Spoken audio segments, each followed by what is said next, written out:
Oh, hello, and welcome back to Baby Elias's stories.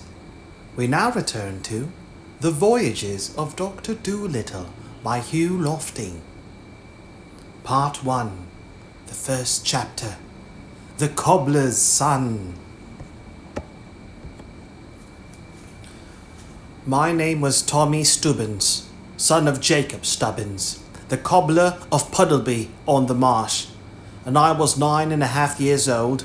At that time Puddleby was only quite a small town. A river ran through the middle of it, and over this river there was a very old stone bridge called Kingsbridge.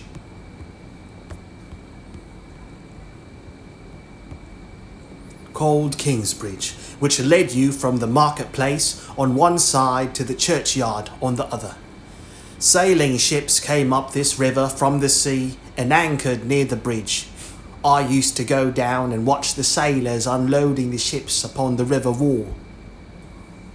The sailors sang strange songs as they pulled up the ropes, and I learned these songs by heart, and I would sit on the river wall with my feet dangling over the water and sing with the men, pretending to myself that I too was a sailor.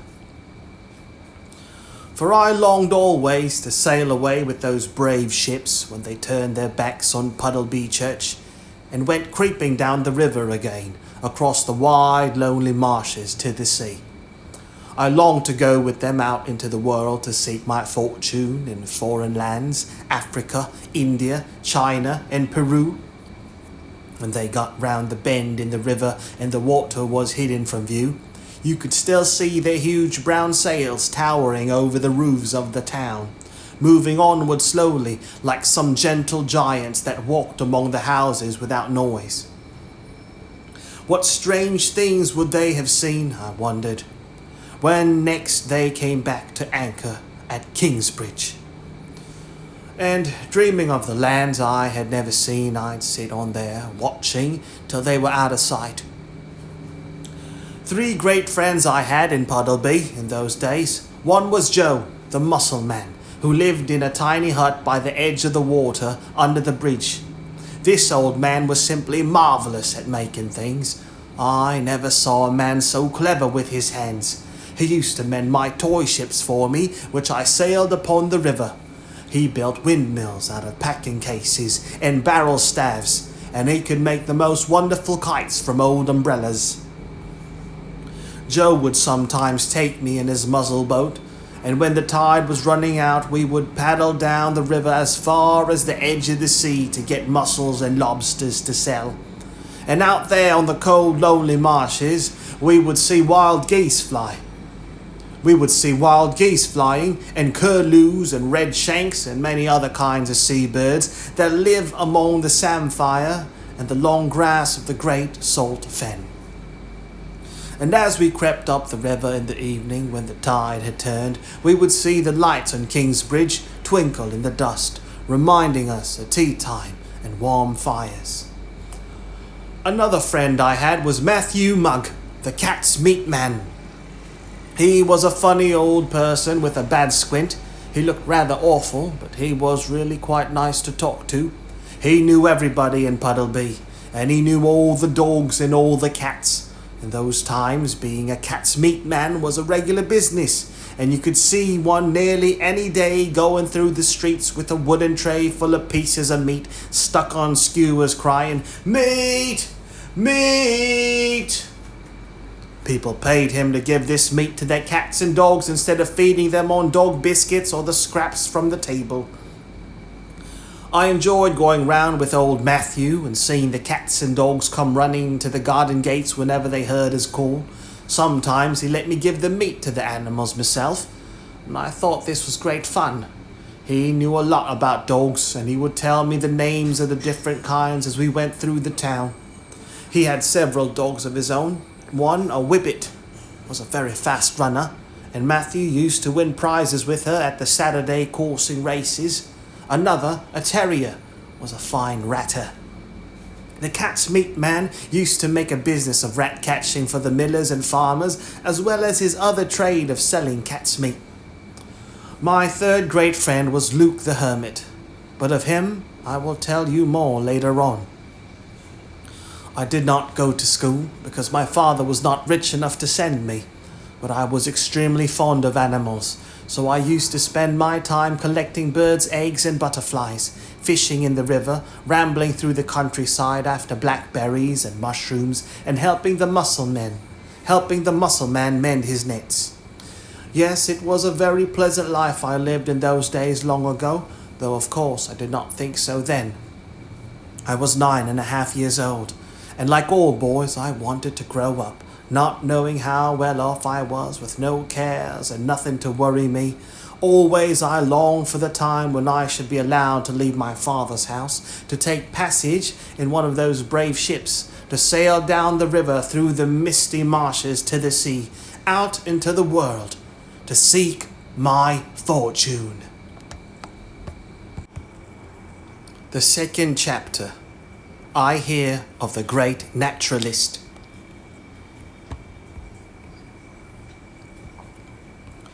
One early morning in the springtime, when I was wandering among the hills at the back of the town, I happened to come upon a hawk with a squirrel in its claws. It was standing on a rock, and the squirrel was fighting very hard for its life.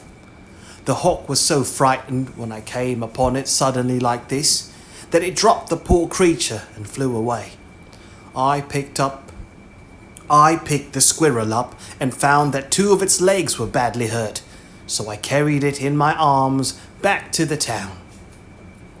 When I came to the bridge, I went into the mussel man's hut and asked him if he could do anything for it. Joe put on his spectacles and examined it carefully. Then he shook his head. "Yon critter's got a broken leg," he said, "and another badly cut and all. I can mend you your boat, Tom, but I haven't the tools nor the learning to make a broken squirrel seaworthy. This is a job for a surgeon, and for a right smart one and all. There be only one man I know who can save yon critter's life, and that's John Dolittle." "Who is John Dolittle?" I asked. "Is he a vet?" "No," said the mussel man. "He's no vet. Dr. Dolittle is a naturalist." "What's a naturalist?" "A naturalist," said Joe, putting away his glasses and starting to fill his pipe, "is a man who knows all about animals and butterflies and plants and rocks and all. John Dolittle is a very great naturalist. I'm surprised you never heard of him, and you daft over animals. He knows a whole lot about shellfish that I know from my own knowledge. He's a quiet man and don't talk much, but there's folks who do say he's the greatest naturalist in the world." "Where does he live then, eh?" I asked. "Over on the Oxenthorpe Road, t'other side the town. Don't know just which house it is, but most anyone cross there could tell you, I reckon. Go and see him, he's a great man." So I thanked the mussel man, took up my squirrel again and started off towards the Oxenthorpe Road. The first thing I heard as I came into the marketplace was someone calling, "Meat! M-E-A-T, meat!" "There's Matthew Mugg," I said to myself. "He'll know where this doctor lives. Matthew knows everyone." So I hurried across the marketplace and caught him up. "Matthew," I said, "do you know Dr. Dolittle?" "Do I know John Dolittle?" said he. "Well, I should think I do. I know him as well as I know my own wife better. I sometimes think he's a great man, a very great man." "Can you show me where he lives then?" I asked. "I want to take this squirrel to him. It has a broken leg." "Certainly," said the cat's meat man. "I'll be going right by his house directly. Come along and I'll show you." So off we went together. "Oh, I've known John Dolittle for years and years," said Matthew as we made our way out of the marketplace. "But I'm pretty sure he ain't home just now. He's away on a voyage, but he's liable to be back any day. I'll show you his house, and then you'll know where to find him." All the way down the Oxenthorpe Road, Matthew hardly stopped talking about his great friend, Dr. John Dolittle, MD. He talked so much that he forgot all about calling out meat, until we both suddenly noticed that we had a whole procession of dogs following us patiently. "Where did the doctor go to on this voyage?" I asked as Matthew handed round the meat to them. "I couldn't tell you," he answered. "Nobody never knows where he goes, nor when he's going, nor when he's coming back. He lives all alone except for his pets. He's made some great voyages and some wonderful discoveries. Last time he came back and he told me he'd found a tribe of Red Indians in the Pacific Ocean. Lived on 2 islands, they did. The husbands lived on one island and the wives lived on the other. Sensible people, some of them savages. They only met once a year when the husbands came over to visit the wives for a great feast, Christmas time most likely. Yes, he's a wonderful man, is the doctor, and as for animals, well, there ain't no one knows as much about him as what he does." "How did he get to know so much about animals?" I asked. The cat's meat man stopped and leant down to whisper in my ear. "He talks their language," he said in a hoarse, mysterious voice. "The animals' language?" I cried. "Why, certainly," said Matthew. "All animals have some kind of language. Some sorts talk more than others. Some only speak in sign language, like deaf and dumb. But the doctor, he understands them all, birds as well as animals. We keep it a secret though, him and me, because folks only laugh at you when you speak of it. Why, he can even write animal language. He reads aloud to his pets. He wrote history books in monkey talk, poetry in canary language, and comic songs for magpies to sing. It's a fact. He's now busy learning the language of the shellfish. But he says it's hard work, and he has caught some terrible colds, holding his head under water so much. He's a great man." "He certainly must be," I said. "I do wish he were home so I could meet him." "Well, there's his house, look," said the cat's meat man. "That little one at the bend in the road there, the one high up, like it was sitting on the wall above the street." We were now come beyond the edge of the town, and the house that Matthew pointed out was quite a small one standing by itself. There seemed to be a big garden around it, and this garden was much higher than the road, so you had to go up a flight of steps in the wall before you reached the front of the gate at the top. I could see that there were many fine fruit trees in the garden, for the branches hung down over the wall in places, but the wall was so high I could not see anything else. When we reached the house, Matthew went up the steps to the front gate and I followed him. I thought he was going to go into the garden, but the gate was locked. A dog came running down from the house, and he took several pieces of meat, which the cat's meat man pushed through the bars of the gate, and some paper bags full of corn and bran. I noticed that this dog did not stop to eat the meat, as any ordinary dog would have done, but he took all the things back to the house and disappeared.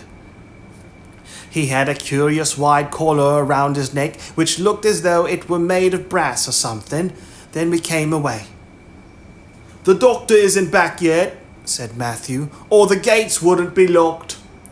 "What were all those things in paper bags you gave the dog?" I asked. "Oh, those were provisions," said Matthew. "Things for the animals to eat. The doctor's house is simply full of pets. I give the things to the dog while the doctor's away, and the dog gives them to the other animals." "And what was that curious collar he was wearing round his neck?" "That's a solid gold dog collar," said Matthew. "It was given to him when he was with the doctor on one of his voyages long ago. He saved a man's life." "How long has the doctor had him?" I asked. "Oh, a long time. Jip's getting pretty old now. That's why the doctor doesn't take him on his voyages anymore.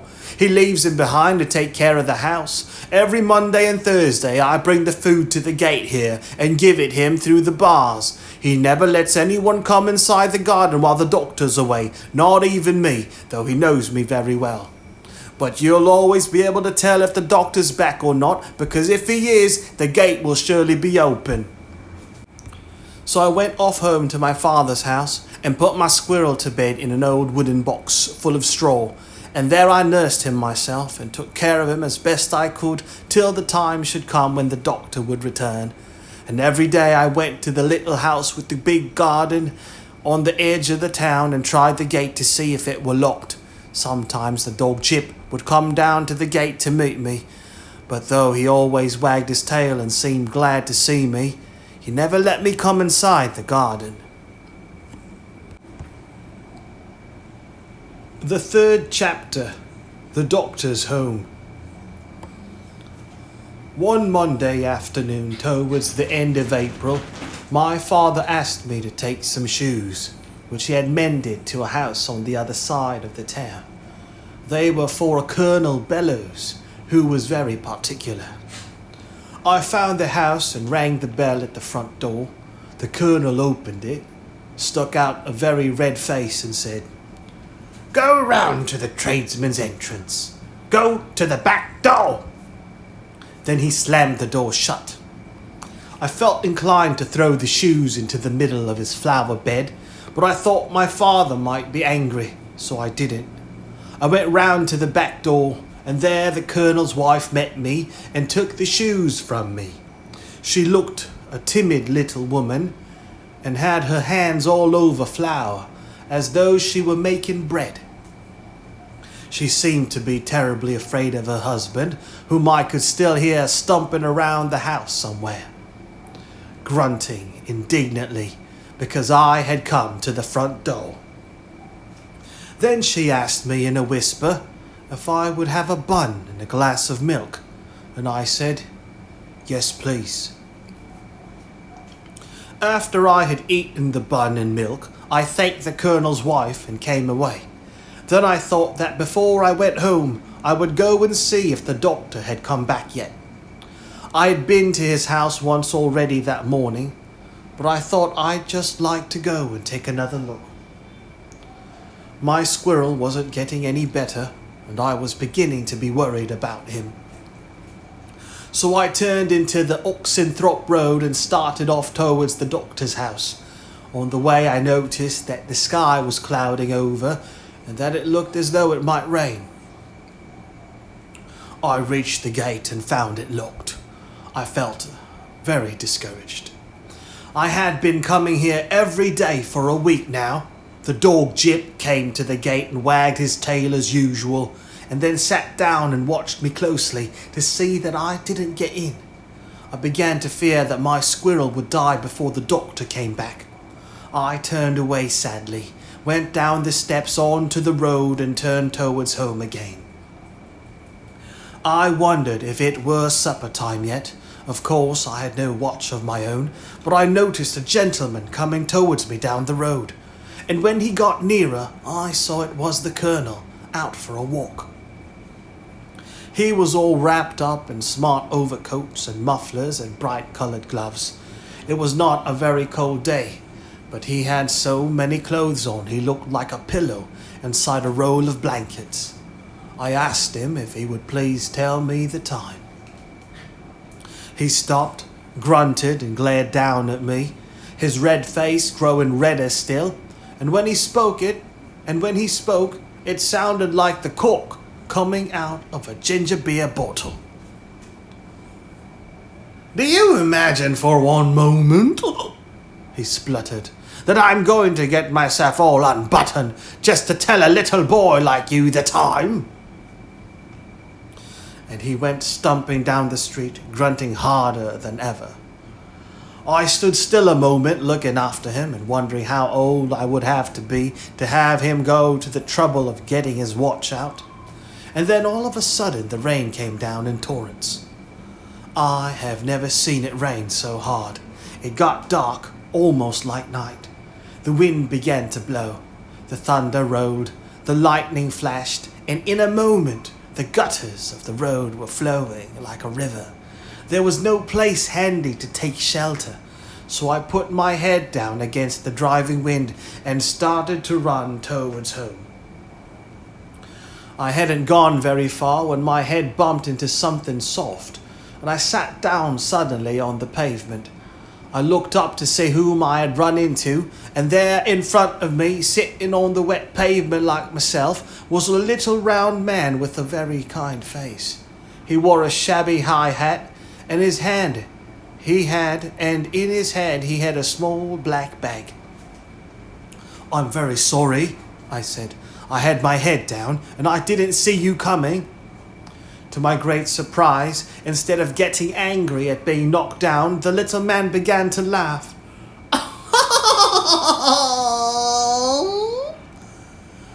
"You know, this reminds me," he said, "of a time once when I was in India. I ran full tilt into a woman in a thunderstorm, but she was carrying a pitcher of molasses on her head, and I had treacle in my hair for weeks afterwards. The flies followed me everywhere. I didn't hurt you, did I?" "No," I said. "I'm all right." "It was just as much my fault as it was yours, you know," said the little man. "I had my head down too.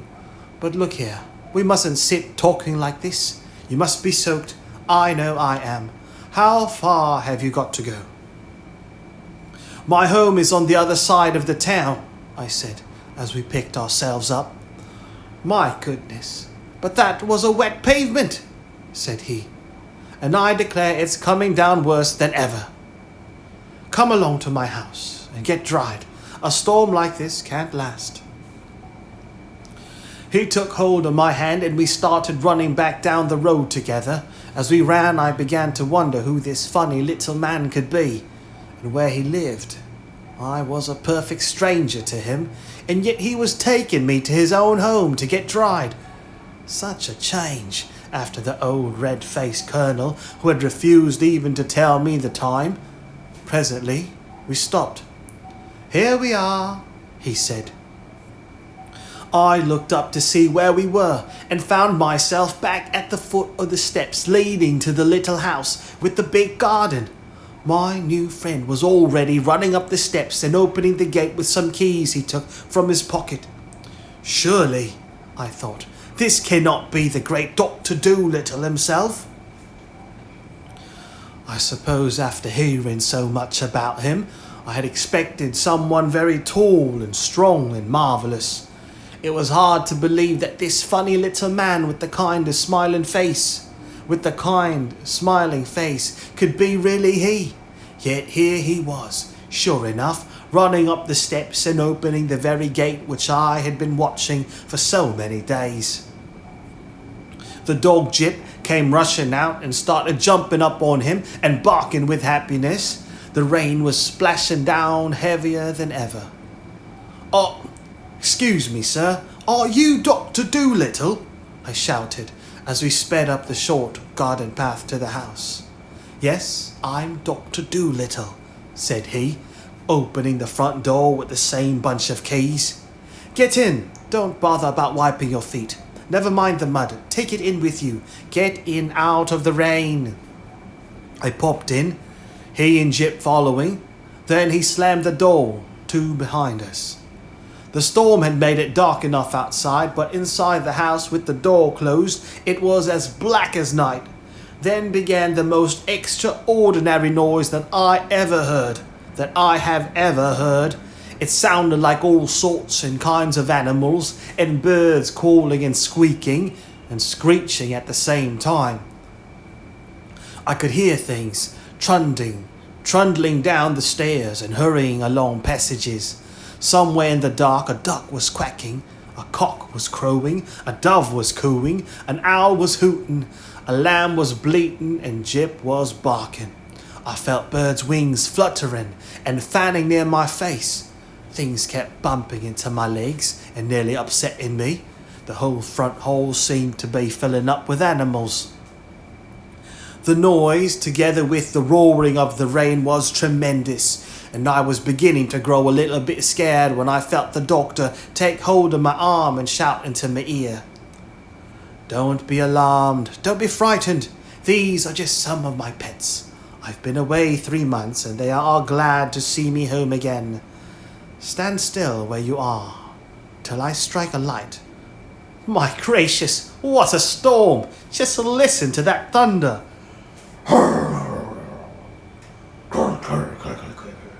Thunder, thunder, thunder. So there I stood in the pitch black dark, while all kinds of animals which I couldn't see chattered and jostled around me. It was a curious and a funny feeling. I had often wondered when I had looked in from the gate what Dr. Dolittle would be like and what the funny little house would have inside. But I never imagined it would be anything like this. Yet somehow, after I had felt the doctor's hand upon my arm, I was not frightened, only confused. It all seemed like some queer dream, and I was beginning to wonder if I was really awake when I heard the doctor speaking again. My blessed matches are all wet. They won't strike. Have you got any? No, I'm afraid I haven't, I called back. Never mind, said he. Perhaps Dab-Dab can raise us a light somewhere. Then the doctor made some funny clicking noises with his tongue. And I heard someone trundle up the stairs again and start moving about in the rooms above. Then we waited quite a while without saying anything. Happening. Will the light be long in coming? I asked. Some animal is sitting on my foot and my toes are going to sleep. No, only a minute, said the doctor. She'll be back in a minute. And just then I saw the first glimmerings of a light around the landing above. At once, all the animals kept quiet. I thought you lived alone, I said to the doctor. So I do, said he. It's Dab-Dab who is bringing the light. I looked up the stairs trying to make out who was coming. I could not see around the landing, but I heard the most curious footsteps on the upper flight. It sounded like someone hopping down from one step to the other, as though he were using only one leg. As the light came lower, it grew brighter and began to throw strange jumping shadows on the walls. Ah, at last, said the doctor. Good old Dab-Dab. Quack, quack. And then I thought I really must be dreaming, for there, craning her neck round the bend of the landing, hopping down the stairs on one leg, came a spotless white duck, and in her right foot she carried a lighted candle. Quack, quack. The fourth chapter, the Wiff-Waff.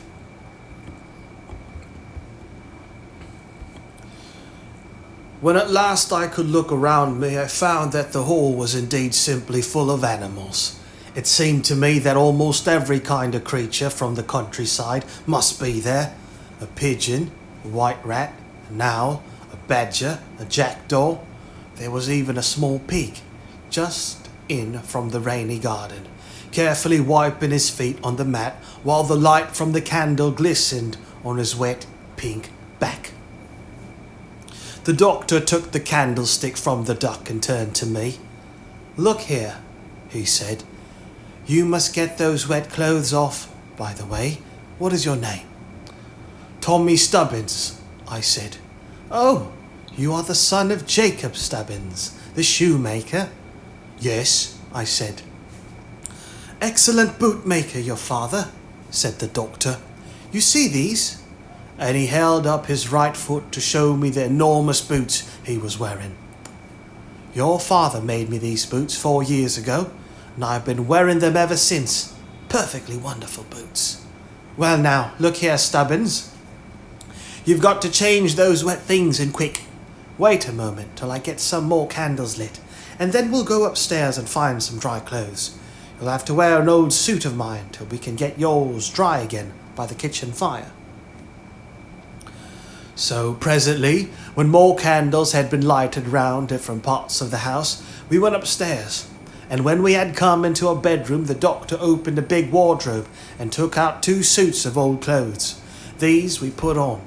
Then we carried our wet ones down to the kitchen and started a fire in the big chimney.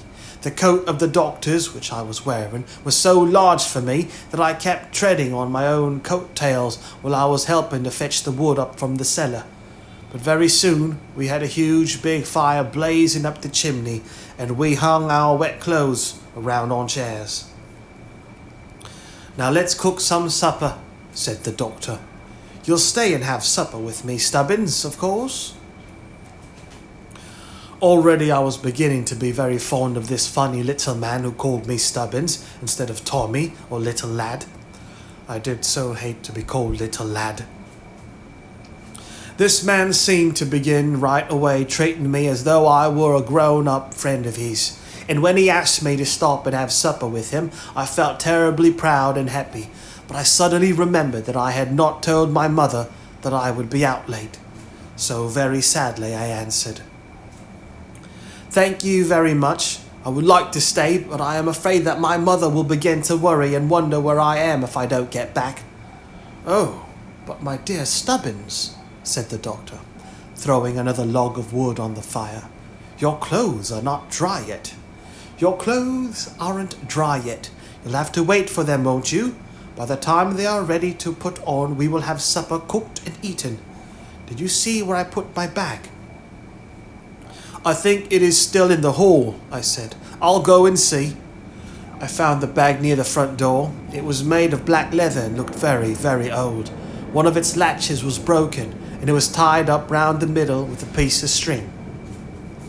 "Thank you," said the doctor when I brought it to him. "Was that bag all the luggage you had for your voyage?" I asked. "Yes," said the doctor, as he undid the piece of string. "I don't believe in a lot of baggage. It's such a nuisance. Life's too short to fuss with it, and it isn't really necessary, you know. Where did I put those sausages?" The doctor was feeling about inside the bag. First he brought out a loaf of new bread. Next came a glass jar with a curious metal top to it.